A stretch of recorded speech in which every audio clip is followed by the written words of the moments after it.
Good morning, my friends. Brian here with VetteSource. Happy New Year to all of you, and hope everybody had a great, relaxing holiday season for themselves and with their loved ones, and everything worked out well. So today we are start of our year, 2023, and I thought we'd try something a little bit different today. We're going to go back to one of the infrastructure vehicles that we use here for my business and the channel. This would be the 1999 Chevy K3500 one-ton short bed dually crew cab that serves double duty as our over-the-road tow vehicle for broken cars and other things that I use it for.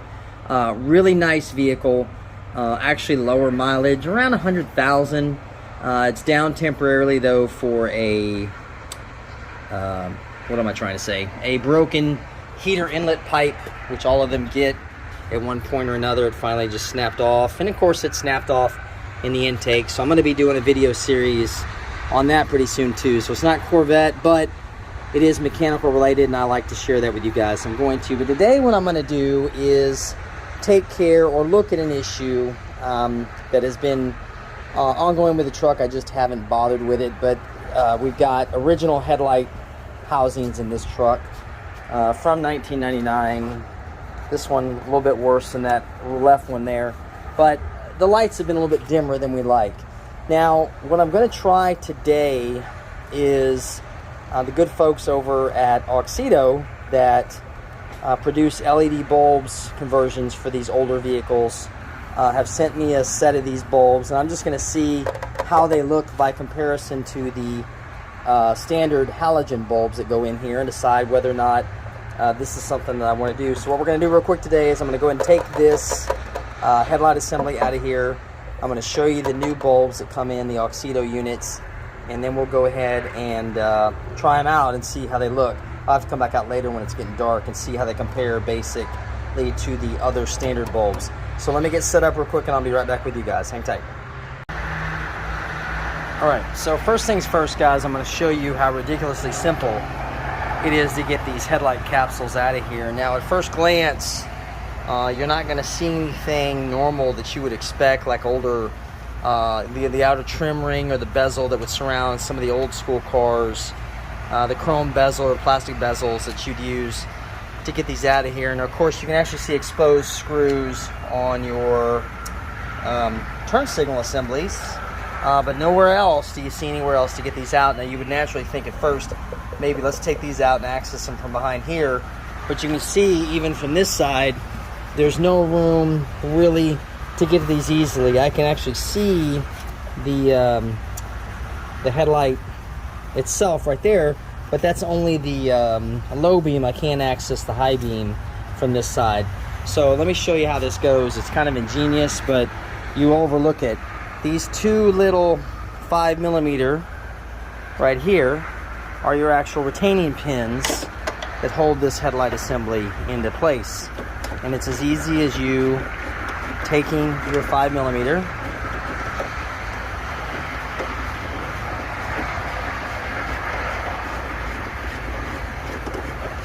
and these are long through bolts threaded on the end. I'll show you here in just a second when we get this one out.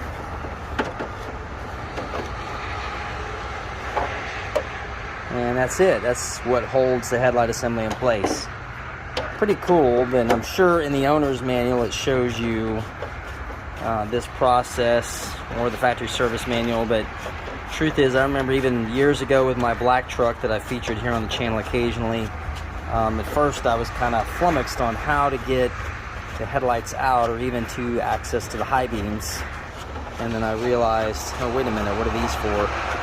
Would have never occurred to me that they had these coming in from the back side like this, which is kind of cool. Now the GMT800s, unlike the 400s, actually have just a pin that drops in there.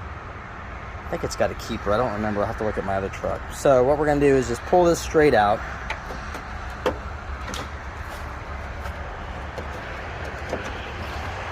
Famous last words as I try to one-hand this. What I am going to do to help myself is go ahead and disconnect the high beam while I'm back there. And we will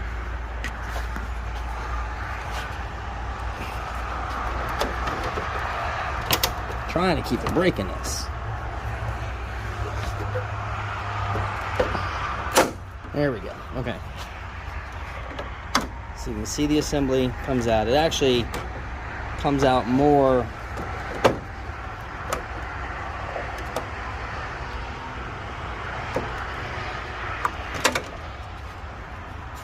pivoted in and then inside like that. So that's normally the way you'll take it out. So now you can see here's our headlight assembly, and of course, looking at it, it looks still pretty good, but it's yellowed and dull, and actually there is moisture, light moisture on the inside of it. I don't know, I might be able to clean these up a little bit. We'll check on that and see. But what we're going to do real quick now is we'll go ahead and check out these Oxido bulbs that the fine folks over there sent me to see how I like them on my truck, and show them to you guys and see what you guys think. So, nice packaging, obviously. They gotten really good about packaging since when I was a teenager, when things were just kind of thrown in a box. Good pair of disposable gloves to go ahead and put those on so you don't get oil on them. And then, of course, the product manual, which seems interesting to me for headlight bulbs. And then the actual LEDs themselves. Now, I will give you a disclaimer on these. These are, a lot of people are doing these retrofits on them, but technically in the United States, it is not illegal to retro these to your older halogen bulbs for highway use. For off-road use, they don't really care, but DOT, for some odd reason, does not want you using these. I guess it has to do with the lumens and the scatter effect and other things that are more technical than I usually get into. I've seen a couple guys talk about these in their videos, but this is actually a pretty cool design. So it's a double enclosure, or a 2 clamshell housing, with there's your little fan motor built into it to cool it down, and of course the fins, cooling fins on the side, and there's your LED part right there. Now it should be just as simple as us going ahead and installing this. So let's see what happens here. Let me see if I can set my camera up straight. Hang on, I'm going to set this up and I'll be right back. Okay, so it's just as easy to do this here with the camera stationary and set up. So let's see, inboard lights will be high beam, outboard low beam. And in fact, that is what they give you access to. You really only have to remove these in the event of you need to change the high beam bulb. What we're going to do real quick, so pull the old one out, and it really does not look that bad. I think some of the dim issues I'm getting are probably more from just the headlight assemblies or the modules being older. So let's see how this fits in here. So this is our new one right here. We're going to go ahead, and I'm being very careful not to touch. That's why I'm just not using the gloves right now. And we put that in. That looks to be clocked correctly from what I can see. The fan actually faces upwards, which makes sense, rather than side to side. Interesting that it locks into place. It feels to be like a pretty firm grip. It's not loose or anything like that. It actually is machined correctly to fit in there appropriately. So that's not a bad deal. The question for me is going to be whether or not this provides any better night vision, of course, or road enlightenment as we're driving down the road versus the standard halogen bulb that's in there. So, plus the other thing about these two is I do not want to blind any oncoming drivers going towards me, simply because I know once you get north of 50, as many of my viewers like me are, you don't want to be having a bunch of bright lights in your face as you're driving down 2-lane roads. So we're going to go ahead and just slip this back in here, see how this goes real quick. So let's put this here, put it in right there.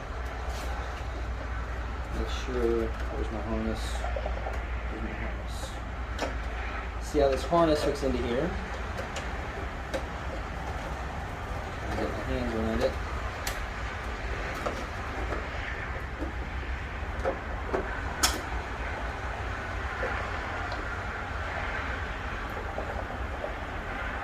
Okay, the harness is hooked in.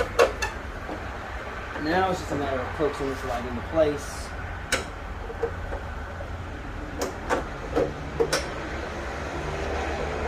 In my case, it's easier said than done. So give me just a second and we'll put this in real quick off camera. Well, that was a real pickle.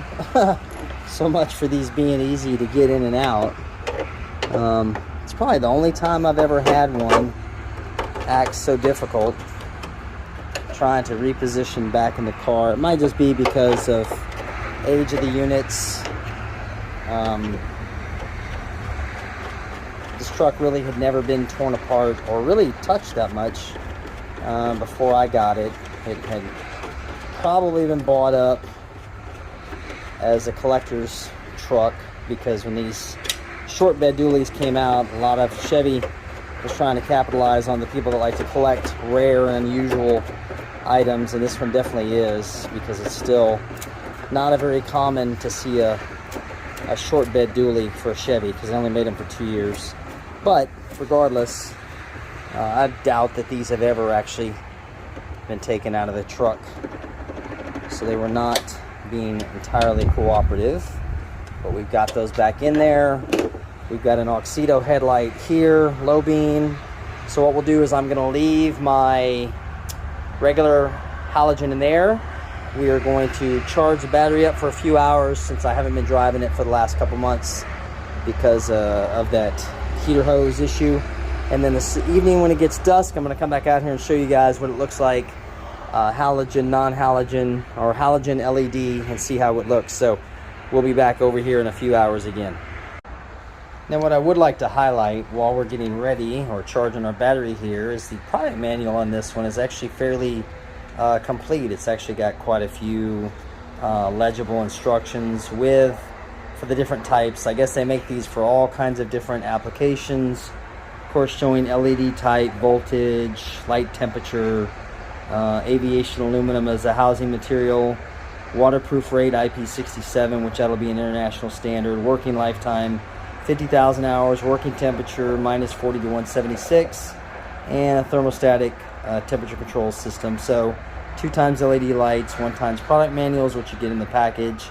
And of course, just like what I highlighted here, turn the bulb counterclockwise to remove your original bulb, reinsert the LED bulb clockwise, line up your tabs and locking grooves, and it's as simple as that. So I will say that as far as a product manual goes, this is actually fairly complete and thorough. Gives you a lot of questions and answers, potential flickering, no light, error warning, which I'm not sure. That would be obviously if you have a headlight detection warning system in your car with the newer CAN bus system that's installed on every new car for the last 20 years, mostly with OBD2 systems can install. So yeah, it tells you what to take a picture of if you've got a problem with the light, warranty. So, and of course your instructions in Chinese. So not bad. I will say, as far as product manuals for aftermarket equipment that's built over, offshore, it's fairly decent. So just wanted to show you guys that, just in case you had questions. But we'll be back in a little while with our fully charged battery and see how our light comparison test works on these things. And of course, you got the added bonus of seeing how to get these in and out of here. So we'll be back in a few.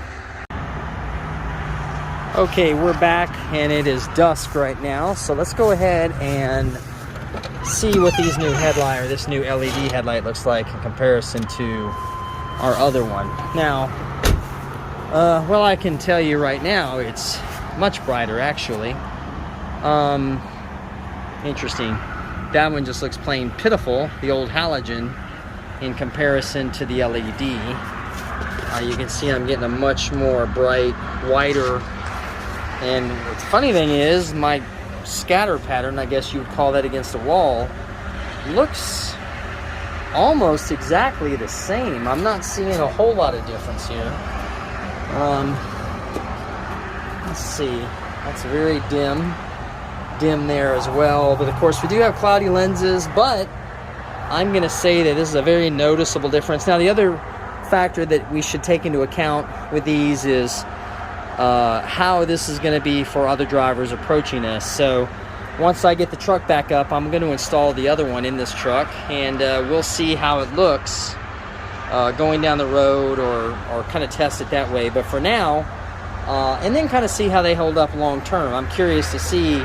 I know they said the service life on these was quite a few thousand hours, but this will be interesting to see. So that in a nutshell right there, guys, is how you get these headlight globes out of the trucks and how to put an LED in, which is the same as a halogen, but I do on the surface of it like the ability to see more. So we'll see in a real world test a few months down the road when I get around to it, after we go ahead and swap the intake manifold gaskets and the fix that heater hose line going in there. So that's going to wrap this video up for today, guys. Thanks for sticking with me and watching all the way to the end.